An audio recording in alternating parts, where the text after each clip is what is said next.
Base nga sa ating latest satellite animation ay huling namataan si Bagyong Ramil sa layong 85 kilometers west-northwest ng Iba, Zambales.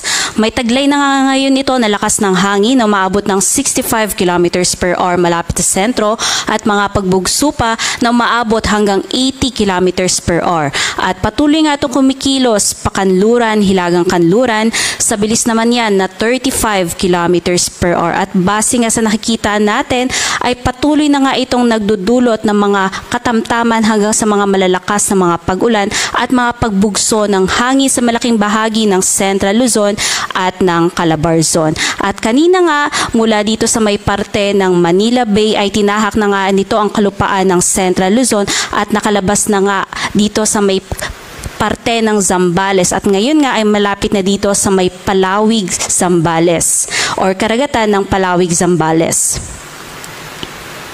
Base naman sa latest forecast track ng Pag-asa, inaasahan nga natin na sa mga susunod na oras ay patuloy itong kikilos pakanluran, hilagang kanluran at maaari na nga makalabas ng ating Philippine Area of Responsibility bukas yan ng umaga.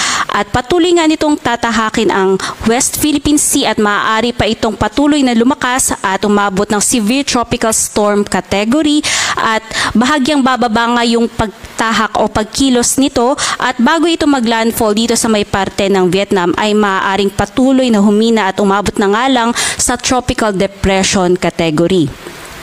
Yung mga malalakas nga na hangin na sakop nito ay umaabot na ngayon ng 450 km radius. Ibig sabihin yan, malaki pa rin yung area sa Luzon na makararanas ng mga malalakas na hangin kahit na nga nakalabas na siya sa ating kalupaan.